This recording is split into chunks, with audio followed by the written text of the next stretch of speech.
Perkenalkan, nama saya Nilna Nailul Muna dari kelas 12A akan menjelaskan tentang radiasi gelombang elektromagnetik. Pertama-tama kita akan membahas definisi, lalu selanjutnya sifat-sifat gelombang elektromagnetik, lalu spektrum gelombang elektromagnetik dan pemanfaatannya, dan laju gelombang elektromagnetik. Gelombang elektromagnetik yaitu gelombang yang dihasilkan dari perambatan medan listrik dan medan magnet yang saling tegak lurus melewati ruang. Teori gelombang elektromagnetik pertama kali dikemukakan oleh James Clerk Maxwell tahun 1831 sampai 1879. Pada tahun 1865 dengan hipotesisnya bahwa perubahan medan magnet dapat menimbulkan medan listrik. Sebaliknya, perubahan medan listrik dapat menimbulkan perubahan medan magnet. Hipotesis ini merupakan penggabungan teori kelistrikan dan kemagnetan yang dikemukakan oleh Hans Christian Ørsted 1777 sampai 1851, Michael Faraday 1791 sampai 1867, dan André Marie Ampère 1775 sampai 1836. Selanjutnya yaitu sifat-sifat gelombang elektromagnetik. Yang pertama, perubahan medan listrik dan medan magnet terjadi pada saat yang sama. Yang kedua, merupakan gelombang transversal, arah getar tegak lurus dengan arah perambatannya. Tidak dipengaruhi oleh medan listrik dan medan magnet karena tidak memiliki muatan. Dapat dipantulkan, dapat dibiaskan, dapat dilenturkan, interferensi, dan polarisasi. Dapat merambat melalui ruang hampa dengan kelajuan 3 × 10⁸ meter per second.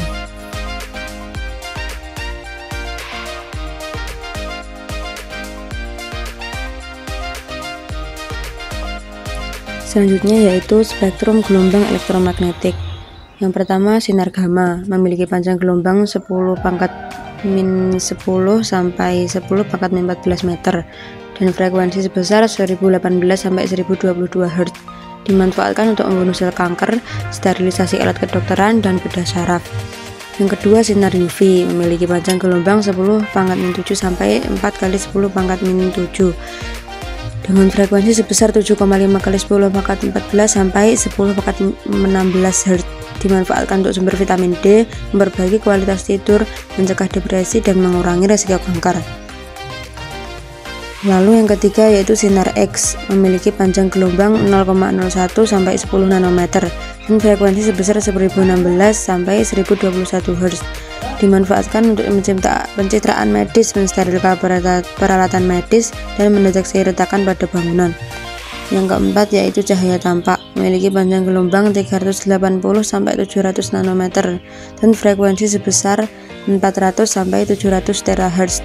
Dimanfaatkan untuk pencahayaan, fotografi, peringatan bahaya, dan perawatan kulit. Yang kelima yaitu inframerah, memiliki panjang gelombang 7 × 10⁻⁷ sampai 0,001 meter dan frekuensi sebesar 3 × 10⁻⁹ sampai 4 × 10⁻11 Hz. Dimanfaatkan untuk deteksi dan sensor, pencitraan termal, penglihatan malam, remote control, fotografi, dan diagnosa penyakit. Yang keenam yaitu gelombang mikro, memiliki panjang gelombang 10⁻⁻3 sampai 1 dan frekuensi sebesar 3 × 10⁻9 sampai 3 × 10⁻11.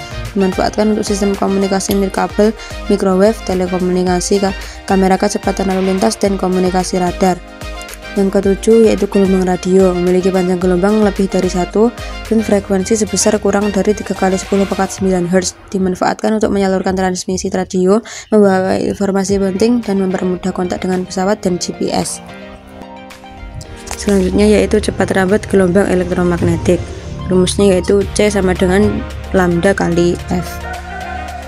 C sama dengan cepat rambat meter per second dan F sama dengan frekuensi.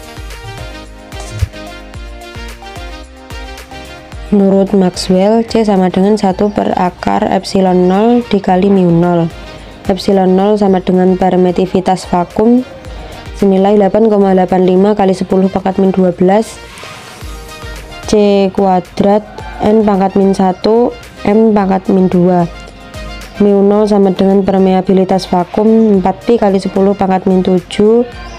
BA pangkat min 1 kali M pangkat min 1. Selanjutnya yaitu intensitas gelombang elektromagnetik. Rumusnya I sama dengan E max kali B max per 2 mu 0.